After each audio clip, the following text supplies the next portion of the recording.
नमस्ते जोहार, मैं राजू। आप सब देख रहे हैं 24 झारखंड न्यूज। चलिए जानते हैं सुबह से लेकर शाम तक की तमाम बड़ी खबरों को। सीएम हेमंत से जुड़ी चुनाव आयोग की चिट्ठी पर बोले राज्यपाल, झारखंड में कभी भी फूट सकता है एटम बम। झारखंड के राज्यपाल रमेश बैस ने रायपुर में बड़ा बयान दिया है।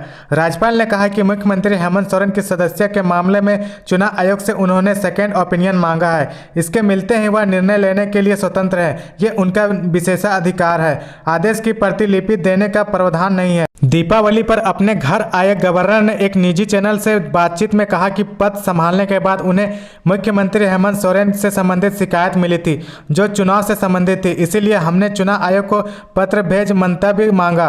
मंतव्य मिलने के बाद गवर्नर बाध्य नहीं है कि कब ऑर्डर जारी करे। उनके पास आयोग का पत्र आते ही सियासी हलचल चालू हो गई है। घबराने की कोई बात नहीं, जो होना है वह होगा। मीडिया में कई अटकलें लगाई गई है। मेरे पास झामुमो का प्रतिनिधिमंडल आया है, उसने आयोग के पत्र की कॉपी मांगी है। आदेश की प्रतिलिपि देने का प्रावधान नहीं है। इस संबंध में अपील को आयोग ने भी अस्वीकार कर दी। जिलों से नहीं आया रोस्टर क्लियरेंस, अटक गए 25,996 शिक्षकों की नियुक्ति प्रक्रिया। रोस्टर क्लियरेंस रिपोर्ट नहीं मिलने के कारण झारखंड के प्रारंभिक और मध्य विद्यालयों में 25,996 शिक्षकों की नियुक्ति प्रक्रिया का मामला अटक गई है। शिक्षकों को नए पदों का सृजन किए जाने के बाद सभी जिलों से रोस्टर क्लियरेंस की रिपोर्ट मांगी गई थी। बावजूद इसके करीब 1.5 माह बीतने के बाद लेकिन किसी भी जिले से अंतिम रिपोर्ट नहीं आई। इस वजह से दुर्गा पूजा से पहले झारखंड कर्मचारी चयन आयोग को भेजी जाने वाली अभियाचना दीपावली के बाद भी नहीं भेजी जा सकी। ऐसे में नवंबर से पहले अधियाचना भेजकर नियुक्ति प्रक्रिया शुरू करना भी संभव नहीं है। रांची आ रही राजधानी एक्सप्रेस में सीआरपीएफ का बताकर महिला यात्रियों को धमकाया। आरपीएफ ने नहीं लिया कोई एक्शन। दिल्ली रांची राजधानी एक्सप्रेस में खुद को सीआरपीएफ का लोग बताकर सीट को लेकर महिला यात्रियों के साथ बदसलूकी की। इतना ही नहीं, इन्हें धमकाया भी गया। इससे कोच B1 में अफरा तफरी की स्थिति उत्पन्न हो गई। हालांकि कोच के अन्य यात्रियों ने स्थिति को संभाला। इसके बाद मामला शांत हो गया। ऐसे में सवाल उठने लगा कि ट्रेन में यात्रियों की सुरक्षा किसके भरोसे है। इतना होने के बाद भी आरपीएफ ने कोई कार्रवाई नहीं की। इससे यात्रियों में काफ़ी नाराजगी है। बुधवार की रात 9 बजे दिल्ली रांची राजधानी एक्सप्रेस कानपुर से चली। इसी बीच टीटी ने सीट की स्थिति देखी। इसमें थर्ड एसी की 33 नंबर की बर्थ खाली थी। कुछ देर बाद कुछ लोग ग्रुप में आए और 33 नंबर सीट पर अपना दावा करने लगे।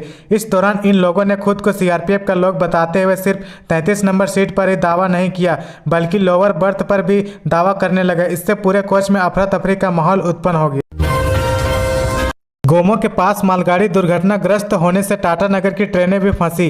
गोमो व मानपुर के बीच गुरुपा स्टेशन के पास मालगाड़ी बेपटरी होने के कारण बुधवार को टाटानगर आने वाले ट्रेन का भी परिचालन प्रभावित हो गया, क्योंकि मालगाड़ी के वैगन क्षतिग्रस्त होने के कारण अप व डाउन लाइन जाम हो गया। लाइन जाम के कारण दिल्ली पुरी पुरुषोत्तम एक्सप्रेस को गढ़वा व बरकाकाना और मुरी स्टेशन होकर चलने का आदेश।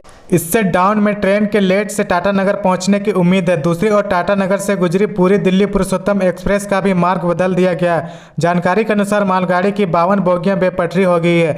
रेलवे के अनुसार घटना के किसी भी तरह के जान माल का नुकसान नहीं हुआ, लेकिन एक के बाद एक बोगी बेपटरी होने के कारणों से जांच जारी है। इसमें हावड़ा दिल्ली रेल मार्ग पर ट्रेनों का आवागमन दिन भर ठप रहा। इधर धनबाद के रेल मंडल ने एक ट्रेन को रद्द करने के साथ ही 3 ट्रेन के परिचालन दूरी में कटौती की।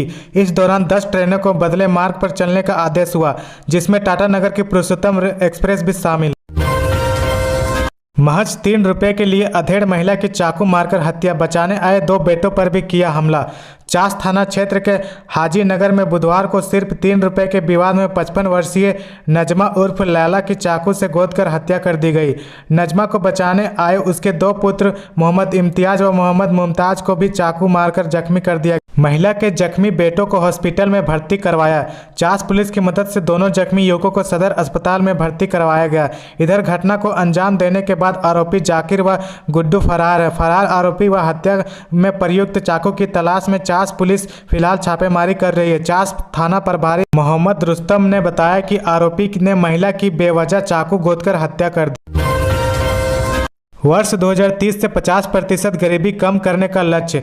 XLRI में व्याख्यान के दौरान सुमन बरी ने कहा कि नीति आयोग का काम आंकड़ों के आधार पर विभिन्न क्षेत्रों से हो रहे विकास कार्यों की निगरानी करना है। नीति आयोग का लक्ष्य 2030 तक 50% गरीबों को कम करने के साथ 40% लोगों को आय को बढ़ाना है। कहा कि एजेंडा 2030 में 17 सस्टेनेबल डेवलपमेंट गोल प्राप्त करने लक्ष्य शामिल किया गया। वित्त मंत्री डॉक्टर रामेश्वर उरांव ने कहा, जमीन को हो स्थानीयता का अधिकार। वित्त एवं खाद्य आपूर्ति मंत्री पूर्व IPS अधिकारी डॉक्टर रामेश्वर उरांव ने बुधवार को अपनी बातें खुलकर रखी। राज्य के वित्तीय हालात से लेकर पार्टी संगठन पर साफ गोई से अपनी राय जाहिर की। IPS अधिकारी के रूप में काम के अनुभव और पुराने रोचक प्रसंगों को याद किया। राजनीतिक में चल रहे अहम मुद्दों, नीतियों और भावी कार्यक्रम को लेकर चर्चा की। मंत्री रामेश्वर उरांव ने राज्य सरकार की उपलब्धियां गिनाई तो केंद्र से मिल रहे सहयोग की प्रशंसा की। मजदूरी करने तमिलनाडु गए गुमला के एक बेटे की सड़क दुर्घटना में मौत। परिजनों ने 100 लाने की लगाई गुहार। मजदूरी करने तमिलनाडु गए गुमला के एक बेटे अशोक बाड़ा को कार ने कुचल दिया। इससे घटनास्थल पर ही उसकी मौत हो गई। घटना पाला गुट्टापालयम में सड़क पार करने के दौरान हुआ। इस हादसे की जानकारी मिलते ही परिजनों का रो रो कर बुरा हाल है। परिवार के लोग के राज्य सरकार और गुमला प्रशासन के अशोक के शव को तमिलनाडु से गुमला लाने की गुहार लगाई है। टाटानगर से खुलने वाली ये 4 ट्रेन 28 अक्टूबर को रद्द। बड़बिल हावड़ा जन शताब्दी एक्सप्रेस के समय में बदलाव। टाटानगर से खुलने वाली 4 ट्रेन शुक्रवार को रद्द रहेगी। 2 ट्रेनें को शॉर्ट टर्मिनल कर दिया गया है, जबकि बड़बिल हावड़ा जन शताब्दी एक्सप्रेस के समय में बदलाव किया गया है। दक्षिण पूर्व रेलवे की ओर से बुधवार को यह जानकारी दी गई है।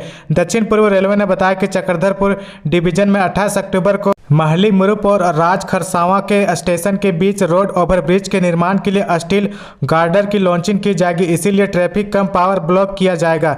इस दौरान कुछ ट्रेनें रद्द रहेगी, जबकि कुछ ट्रेनें गंतव्य से पहले रोक दी जाएगी। दुमका के तालझारे में दिलीप हत्याकांड का मास्टरमाइंड निकली पत्नी। प्रेमी संग मिलकर की पति की हत्या। दुमका जिला अंतर्गत तालझारी थाना क्षेत्र के सहारा बाजार निवासी 40 वर्षीय घर जमाई दिलीप कुमार शाह हत्याकांड का पुलिस ने खुलासा किया। इस मामले में मृतक की पत्नी अपनी प्रेमी संग मिलकर पति दिलीप कुमार की गत 14 अक्टूबर 2022 की रात करीब 1:30 बजे गोली मारकर हत्या कर दी थी।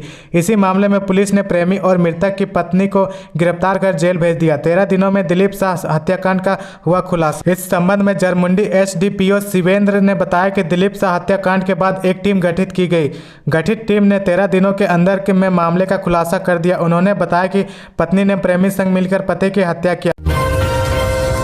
वाजपेयी की पेंशन योजना भी अच्छी, हमने वादा पूरा किया, वित्तीय बोझ बढ़ेगा, असर 15 साल बाद दिखेगा। वित्त मंत्री रामेश्वर उरांव ने कहा कि अटल बिहारी वाजपेयी के कार्यकाल में नई पेंशन योजना लाई गई थी। यह खराब नहीं थी, अच्छी थी। उन्होंने उदाहरण देते हुए बताया कि केरल में उसके राजस्व का 90% हिस्सा सरकारी कर्मियों के वेतन व पेंशन पर खर्च हो जाता है। इससे राज्य की जनता के लिए कुछ नहीं बचता। राज्य की आमदनी और खर्च की स्थिति को देखते हुए तत्कालीन केंद्र सरकार ने नई पेंशन योजना लागू की है। झारखंड में लोगों की मांग थी कि पुरानी पेंशन योजना लागू हो। हम लोगों ने चुनाव के वक्त वादा किया था, उसे पूरा किया है, पर पेंशन योजना का असर अगले 15 साल के बाद दिखेगा। यह तय है कि बोझ काफी होगा, सरकार को देखना होगा कि कैसे इसको पूरा करें। बेटी के साथ रात को छत में था लड़का, मां ने देखा तो किया जानलेवा हमला।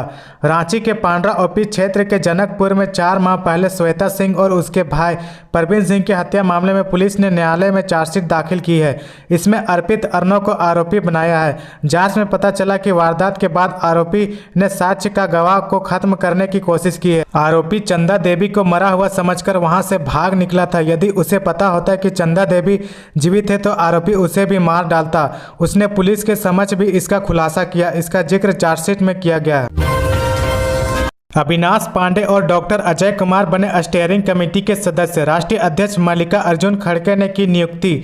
अखिल भारतीय कांग्रेस कमेटी के अध्यक्ष मल्लिकार्जुन खड़गे ने अध्यक्ष पद की शपथ ग्रहण के बाद 47 सदस्यीय स्टीयरिंग कमेटी का गठन किया है। झारखंड प्रदेश कांग्रेस कमेटी के प्रभारी अविनाश पांडे और झारखंड प्रदेश कांग्रेस कमेटी के पूर्व अध्यक्ष 2 राज्यों के प्रभारी डॉक्टर अजय कुमार को स्टीयरिंग कमेटी का सदस्य नियुक्त किया गया।